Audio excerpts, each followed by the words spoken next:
تکاتان لێکم ئارام بن تکایە تکایە.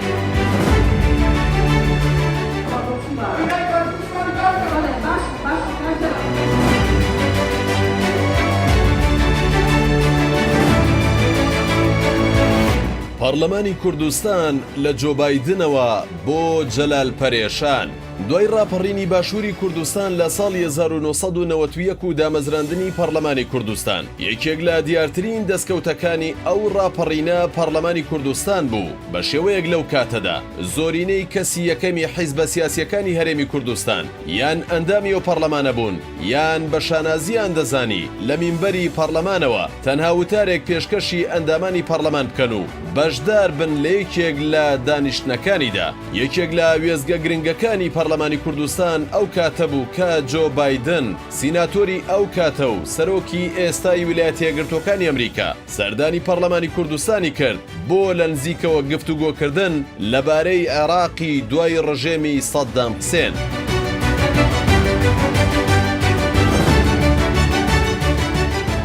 لە دوای ئەوەی بزوتنەوەی گۆڕان لە ساڵی 2009 وەک یەکەم هێزی ئۆپۆزیسیۆنی کارا لە پەرلەمانەوە دەرکەوت، هێزەکانی دەسەڵات لە بری ناردنی سەرکردە و بەرپرسانی باڵایان بۆ نێو پەرلەمان کەوتنە ڕەوانەکردنی کادرانی گەنج و خوێنگەرمی حیزبەکەیان بۆ ئەوەی لە پەرلەمانەوە بەردەوام دەنگیان بەرز بێت و بەرامبەر نایارە سیاسیەکانیان بوەستنەوە و ئەوەی سیاسیەکان نیکەن ئەوان بیکەن. هەر بۆیە چاودێران و خەڵکی هەرێمی کوردستانیش بۆ چوونیان وابووە خول لە دوای خول. کوالێتی کاری پەرلەمانتار و خودی پەرلەمانتارانیش دابەزیوەتە ئاستێکی نزم و کاری پەرلەمانتاری بەها و قورسایی خۆی نەماوە. بە تێپەڕبوونی کات و بە دیاریکراویش لە دوای هەڵبژاردنی ساڵی 2018 ئەو خولەی پەرلەمانی کوردستان کە تا ئێستاش بەردەوامە زۆرترین جار سنوورەکانی ڕەوشت و ململانەی سیاسی تێدا بەزێنراوە. پەرلەمانی کوردستان کە ڕۆژانێک سەرکردەی حیزبەکان ئەندامی بوون، ئێستا کەسانێک ئەندامین کە پێشتر بەشێکیان لە کۆمەڵگەدا چینێکی قبول کراو نەبوون.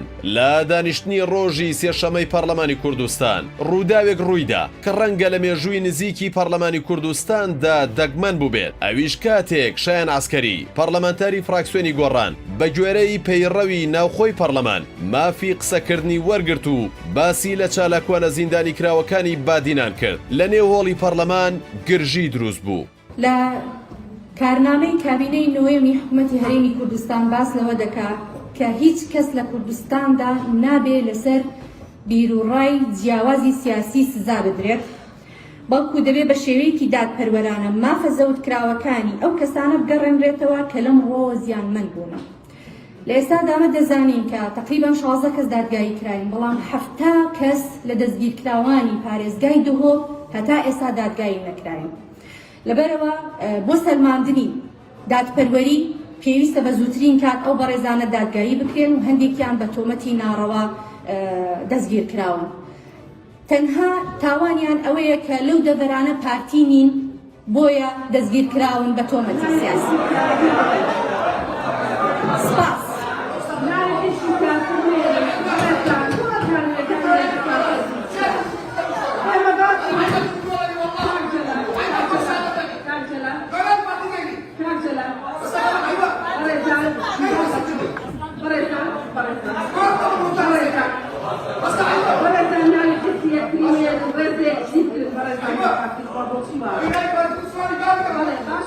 هەڵبەت دەبێت بڵێین بە داوای لێبوردنەوە بۆ دانانی ئەو بڕگەی کە تیایدا جەلال پەرێشان پەرلەمانتاری پارتی هەڕەشەی دەست درێژیکردن دەکات و دەستەواژەی نەشیاوی بازاڕی بەکاردێنێت بەرامبەر بە هاوڕێ پەرلەمانتارەکانی. هەرچەندە لە کۆنگرێکی ڕۆژنامەوانیدا جەلال پەرێشان وتی شتیوام نەوتووە و بوختانم بۆ کراوە، بەڵام هەرزوو گرتە ڤیدیۆیەکان بڵاو بوونەوە و ڕاستی بابەتەکەیان دەرخست. ئیسان دەڵێمەوە ئەدەبی من ڕێپێنادا قسە بە کەس بڵێم و داوای لێبوردنیش دەکەم لەبەرەوەی قسەم نەکردووە.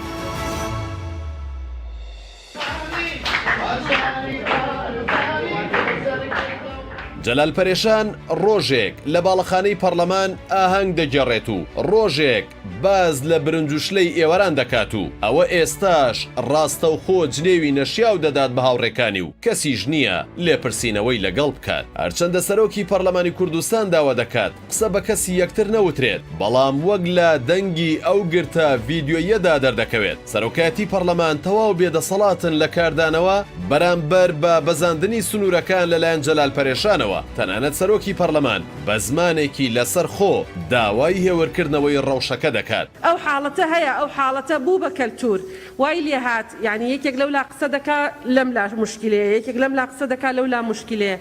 ڕێز نەمالەوەی کە کاتێ یەکێک قساکەوانتر ڕێزی لێ بگرن بەداخەوە.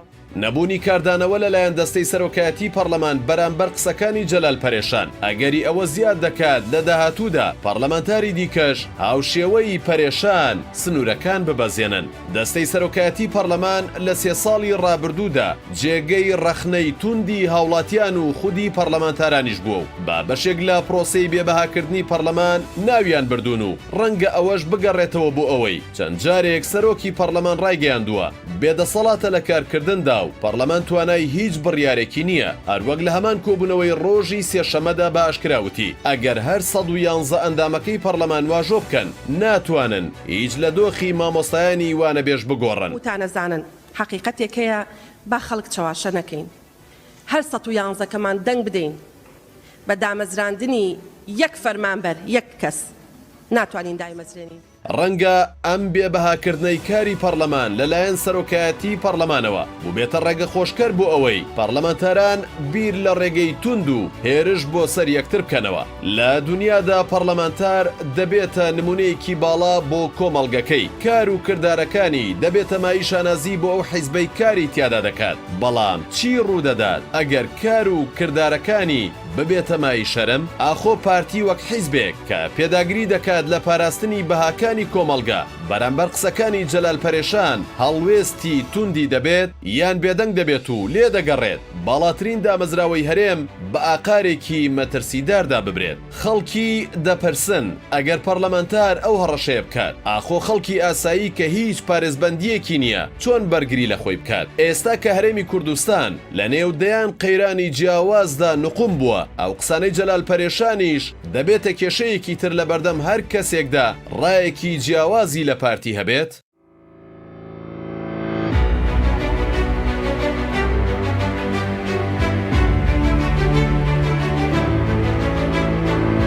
تکاتان لێکم ئارام بن، تکایە تکایە.